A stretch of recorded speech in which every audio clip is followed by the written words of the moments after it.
ലേവ്യപുസ്തകം 13-ാം അധ്യായം 1 മുതലുള്ള വാക്യങ്ങൾ. യഹോവ പിന്നെ മോശയോട് അഹരോനോട് അരുളിച്ചെയ്തത് എന്തെന്നാൽ, ഒരു മനുഷ്യന്റെ ത്വക്കിന്മേൽ തൃണർപ്പോ ചുണങ്ങോ വെളുത്ത പുള്ളിയോ ഇങ്ങനെ കുഷ്ഠത്തിന്റെ വടു കണ്ടാൽ അവനെ പുരോഹിതനായ അഹരോന്റെ അടുക്കലോ പുരോഹിതന്മാരായ അവന്റെ പുത്രന്മാരിൽ ഒരുത്തന്റെ അടുക്കലോ കൊണ്ടുവരേണം. പുരോഹിതൻ തൂക്കിന്മേൽ ഉള്ള വടു നോക്കേണം.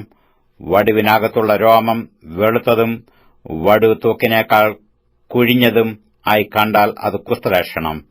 പുരോഹിതൻ അവനെ നോക്കി അശുദ്ധനെന്ന് വിധിക്കണം.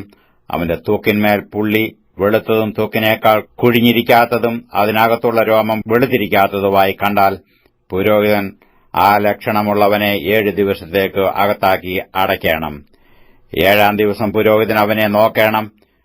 വടു തൂക്കിന്മേൽ പരക്കാതെ കണ്ട സ്ഥിതിയിൽ നിൽക്കുന്നുവെങ്കിൽ പുരോഹിതൻ 2-ാം പ്രാവശ്യം അവനെ 7 ദിവസത്തേക്ക് അകത്താക്കി അടയ്ക്കണം. 7-ാം ദിവസം പുരോഹിതൻ അവനെ വീണ്ടും നോക്കണം. വടു മങ്ങിയതായും തൂക്കിന്മേൽ പരക്കാതെയും കണ്ടാൽ പുരോഹിതൻ അവനെ ശുദ്ധിയുള്ളവൻ എന്ന് വിധിക്കണം. അത് ചുണങ്ങത്രേ. അവൻ വസ്ത്രം അലക്കി ശുദ്ധിയുള്ളവനായിരിക്കണം. അവൻ ശുദ്ധീകരണത്തിനായി തന്നെത്താൻ പുരോഹിതനെ കാണിച്ച ശേഷം ചുണങ്ങ് തൂക്കിന്മേൽ അധികമായി പരന്നാൽ അവൻ പിന്നെയും തന്നെത്താൻ പുരോഹിതനെ കാണിക്കണം. ചുണങ്ങ് തൂക്കിന്മേൽ പരക്കുന്നുവെന്നു പുരോഹിതൻ കണ്ടാൽ പുരോഹിതൻ അവനെ അശുദ്ധനെന്ന് വിധിക്കണം. അത് കുഷ്ഠം തന്നെ. കുഷ്ഠത്തിന്റെ ലക്ഷണം ഒരു മനുഷ്യനിൽ ഉണ്ടായാൽ അവനെ പുരോഹിതന്റെ അടുക്കൽ കൊണ്ടുവരേണം. പുരോഹിതൻ അവനെ നോക്കണം. തൂക്കിന്മേൽ വെളുത്ത തിണർപ്പുണ്ടായിരിക്കുകയും അതിലെ രോമം വെളുത്തിരിക്കുകയും തിണർപ്പിൽ പച്ചമാംസത്തിന്റെ ലക്ഷണം ഉണ്ടായിരിക്കുകയും ചെയ്താൽ അത് അവന്റെ തൂക്കിൽ പഴകിയ കുഷ്ഠമാകുന്നു. പുരോഹിതൻ അവനെ അശുദ്ധനെന്ന് വിധിക്കണം. അവൻ അശുദ്ധനാകൊണ്ട് അവനെ അകത്താക്കി അടയ്ക്കരുത്. കുഷ്ഠം തൂക്കിൽ അധികമായി പരന്ന് രോഗിയുടെ തലതൊട്ട് കാൽ വരെ പുരോഹിതൻ കാണുന്നിടത്തൊക്കെയും വടു തൂക്കിൽ ആസകലം മൂടിയിരിക്കുന്നു എങ്കിൽ പുരോഹിതൻ നോക്കണം. കുഷ്ഠം അവന്റെ ദേഹത്തെ മുഴുവനും മൂടിയിരുന്നാൽ അവൻ വടുവുള്ളവനെ ശുദ്ധിയുള്ളവനെന്ന് വിധിക്കണം. ആസകലം വെള്ളയായി തീർന്നു അവൻ ശുദ്ധിയുള്ളവനാകുന്നു. എന്നാൽ പച്ചമാംസം അവനിൽ കണ്ടാൽ അവൻ അശുദ്ധൻ. പുരോഹിതൻ പച്ചമാംസം നോക്കി അവനെ അശുദ്ധനെന്ന് വിധിക്കണം. പച്ചമാംസം അശുദ്ധം, അത് കുഷ്ഠം തന്നെ. എന്നാൽ പച്ചമാംസം മാറി വെള്ളയായി തീർന്നാൽ അവൻ പുരോഹിതന്റെ അടുക്കൽ വരേണം. പുരോഹിതൻ അവനെ നോക്കണം. വടു വെള്ളയായി തീർന്നുവെങ്കിൽ പുരോഹിതൻ വടുവുള്ളവനെ ശുദ്ധിയുള്ളവനെന്ന് വിധിക്കണം. അവൻ ശുദ്ധിയുള്ളവൻ തന്നെ. ദേഹത്തിന് ത്വക്കിൽ പരുവുണ്ടായിരുന്നിട്ട് സൌഖ്യമായ ശേഷം പരുവിന്റെ സ്ഥലത്ത് വെളുത്ത തിണർപ്പോ ചുവപ്പോട് കൂടിയ വെളുത്ത പുള്ളിയോ ഉണ്ടായാൽ അത് പുരോഹിതനെ കാണിക്കണം. പുരോഹിതൻ അത് നോക്കണം. അത് തൂക്കിനേക്കാൾ കുഴിഞ്ഞതും അതിലെ രോമം വെളുത്തതുമായി കണ്ടാൽ പുരോഹിതൻ അവനെ അശുദ്ധനെന്ന് വിധിക്കണം. അത് പരുവിൽ നിന്നുണ്ടായ കുഷ്ഠരോഗം. എന്നാൽ പുരോഹിതൻ അത് നോക്കി അതിൽ വെളുത്ത രോമം ഇല്ലാതെയും അത് തൂക്കിനേക്കാൾ കുഴിഞ്ഞിരിക്കാതെയും ദിവസത്തേക്ക് അകത്താക്കി അടയ്ക്കണം. അത് തൂക്കിന്മേൽ അധികം പരന്നാൽ പുരോഹിതൻ അവനെ അശുദ്ധനെന്ന് വിധിക്കണം. അത് കുഷ്ഠലക്ഷണം തന്നെ. എന്നാൽ വെളുത്ത പുള്ളി പരക്കാതെ കണ്ട നിലയിൽ തന്നെ നിന്നുവെങ്കിൽ അത് പരുവിന്റെ വടുവത്രേ. പുരോഹിതൻ അവനെ ശുദ്ധിയുള്ളവനെന്നു വിധിക്കണം.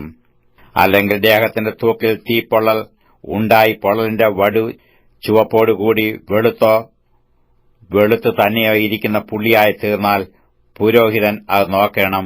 പുള്ളിയിലെ രോമം വെള്ളയായി തീർന്ന് തൂക്കിനേക്കാൾ കുഴിഞ്ഞു കണ്ടാൽ പൊള്ളലിൽ ഉണ്ടായ കുഷ്ഠം ആകയാൽ പുരോഹിതൻ അവനെ അശുദ്ധനെന്ന് വിധിക്കണം. അത് കുഷ്ഠലക്ഷണം തന്നെ. എന്നാൽ പുരോഹിതൻ അത് നോക്കിയിട്ട് പുള്ളിയിൽ വെളുത്ത രോമം ഇല്ലാതെയും അത് തൂക്കിനേക്കാൾ കുഴിഞ്ഞിരിക്കാതെയും നിറം മങ്ങിയും കണ്ടാൽ പുരോഹിതൻ അവനെ 7 ദിവസത്തേക്ക് അകത്താക്കി അടയ്ക്കണം. 7-ാം ദിവസം പുരോഹിതൻ അവനെ നോക്കണം. അത് തൂക്കിന്മേൽ പരന്നിരുന്നാൽ പുരോഹിതൻ അവനെ അശുദ്ധനെന്ന് വിധിക്കണം. അത് കുഷ്ഠലക്ഷണം തന്നെ. എന്നാൽ പുള്ളി തൂക്കിന്മേൽ പരക്കാതെ കണ്ട നിലയിൽ തന്നെ നിൽക്കുകയും നിറം മങ്ങിയിരിക്കുകയും ചെയ്താൽ അത് തീപ്പൊള്ളലിന്റെ തിണർപ്പ് ആകുന്നു. പുരോഹിതൻ അവനെ ശുദ്ധിയുള്ളവനെന്ന് വിധിക്കണം. അത് തീപ്പൊള്ളലിന്റെ തിണപ്പത്രേ. ഒരു പുരുഷനുവെങ്കിലും ഒരു സ്ത്രീക്കെങ്കിലും തലയിലോ താടിയിലോ ഒരു വടു ഉണ്ടായാൽ പുരോഹിതൻ വടു നോക്കണം. അത് തൂക്കിനേക്കാൾ കുഴിഞ്ഞും അതിൽ പൊന്നിറമായ നേർമയുള്ള രോമം ഉള്ളതായും കണ്ടാൽ പുരോഹിതൻ അവനെ അശുദ്ധനെന്ന് വിധിക്കണം. അത് പുറ്റാകുന്നു. തലയിലോ താടിയിലോ ഉള്ള കുഷ്ഠം തന്നെ. പുരോഹിതൻ പുറ്റിന്റെ വടിവിനെ നോക്കുമ്പോൾ അത് തൂക്കിനേക്കാൾ കുഴിഞ്ഞിരിക്കാതെയും അതിൽ കറുത്ത രോമമില്ലാതെയും കണ്ടാൽ പുരോഹിതൻ പുറ്റുവടിവുള്ളവനെ 7 ദിവസത്തേക്ക് അകത്താക്കി അടയ്ക്കണം. 7-ാം ദിവസം പുരോഹിതൻ വടുവിനെ നോക്കണം. പുറ്റ് പരക്കാതെയും അതിൽ പൊന്നിറമുള്ള രോമമില്ലാതെയും പുറ്റിന്റെ കാഴ്ച തൂക്കിനേക്കാൾ കുഴിഞ്ഞിരിക്കാതെയും ഇരുന്നാൽ അവൻ ക്ഷൗരം ചെയ്യിക്കണം. എന്നാൽ പുറ്റിൽ ക്ഷൗരം ചെയ്യരുത്. പുരോഹിതൻ പുറ്റുള്ളവനെ പിന്നെയും 7 ദിവസത്തേക്ക് അകത്താക്കി അടയ്ക്കണം. 7-ാം ദിവസം പുരോഹിതൻ പുറ്റ് നോക്കണം. പുറ്റ് തൂക്കിന്മേൽ പരക്കാതെയും കാഴ്ചയ്ക്ക് തൂക്കിനേക്കാൾ കുഴിഞ്ഞിരിക്കാതെയും ഇരുന്നാൽ പുരോഹിതൻ അവനെ ശുദ്ധിയുള്ളവനെന്ന് വിധിക്കണം. അവൻ വസ്ത്രമലക്കി ശുദ്ധിയുള്ളവനായിരിക്കണം. എന്നാൽ അവന്റെ ശുദ്ധീകരണത്തിന് ശേഷം പുറ്റ് തൂക്കിന്മേൽ പരന്നാൽ പുരോഹിതൻ അവനെ നോക്കണം.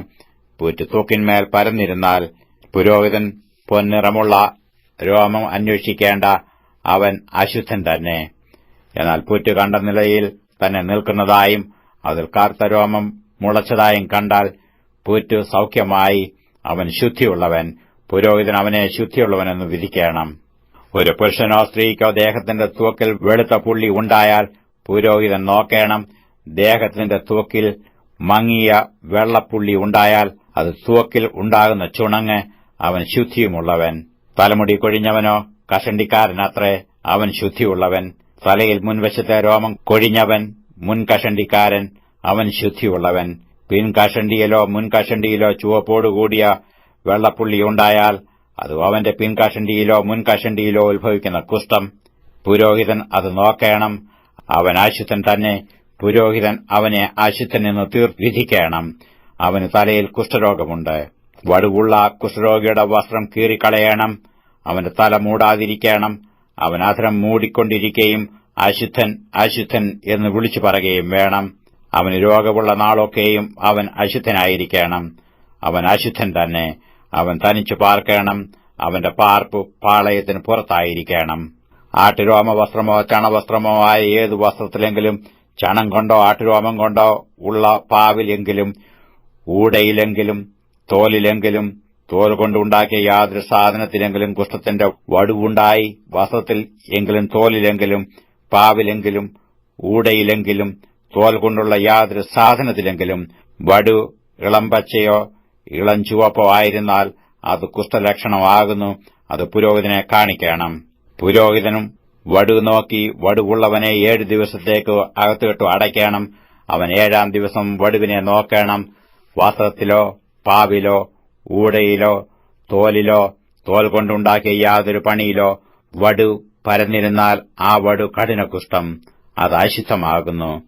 വടുവുള്ള സാധനം ആട്ടിൻ രോമം കൊണ്ടോ ചണം കൊണ്ടോ ഉള്ള വസ്ത്രമോ പാവോ ഊടയോ തോൽ കൊണ്ടുള്ള എന്തെങ്കിലുമോ ആയിരുന്നാലും അത് ചുട്ടുകളയണം. അത് കഠിനകുഷ്ഠം, അത് തീയിലിട്ട് ചുട്ടുകളയണം. എന്നാൽ പുരോഹിതൻ നോക്കണം. വടു വസ്ത്രത്തിലോ പാവിലോ ഊടയിലോ തോൽ കൊണ്ടുള്ള യാതൊരു സാധനത്തിലോ പരന്നിട്ടില്ല എങ്കിൽ പുരോഹിതൻ വടുവുള്ള സാധനം കഴുകുവാൻ കൽപ്പിക്കണം. അത് പിന്നെയും 7 ദിവസത്തേക്ക് അകത്തിട്ടു അടയ്ക്കണം. കഴുകിയ ശേഷം പുരോഹിതൻ വടു നോക്കണം. വടു നിറം മാറാതെയും പരക്കാതെയും ഇരുന്നാൽ അത് അശുദ്ധമാകുന്നു. അത് തീയിലിട്ട് ചുട്ടുകളയണം. അത് അതിന്റെ അകത്തോ പുറത്തോ തിന്നെടുക്കുന്ന വ്രണം. പിന്നെ പുരോഹിതൻ നോക്കണം. കഴുകിയ ശേഷം വടുവിന്റെ നിറം മങ്ങിയെങ്കിൽ അവൻ അതിനെ വസ്ത്രത്തിൽ നിന്നോ തോലിൽ നിന്നോ പാവിൽ നിന്നോ ഊടയിൽ നിന്നോ കീറിക്കളയണം. അത് വസ്ത്രത്തിലോ പാവിലോ ഊടയിലോ തോൽ കൊണ്ടുള്ള യാതൊരു സാധനത്തിലോ കാണുന്നുവെങ്കിൽ അത് പടരുന്നതാകുന്നു. വടവുള്ളത് തീയിലിട്ട് ചുട്ടുകളയണം. എന്നാൽ വസ്ത്രമോ പാവോ ഊടയോ തോൽ കൊണ്ടുള്ള യാതൊരു സാധനമോ കഴുകിയ ശേഷം വടു അവയിൽ നിന്ന് നീങ്ങിപ്പോയെങ്കിൽ അതിനെ 2-ാം പ്രാവശ്യം കഴുകണം. അപ്പോൾ അത് ശുദ്ധമാകും. ആട്ടുരോമോ ചണമോ കൊണ്ടുള്ള വസ്ത്രത്തിലെങ്കിലും പാവിലെങ്കിലും ഊടയിലെങ്കിലും തോൽ കൊണ്ടുള്ള യാതൊന്നിലെങ്കിലും ഉള്ള കുഷ്ഠത്തിന്റെ വടുവിനെക്കുറിച്ചു അത് ശുദ്ധമെന്നോ അശുദ്ധമെന്നോ വിധിപ്പാനുള്ള പ്രമാണം ഇതുതന്നെ.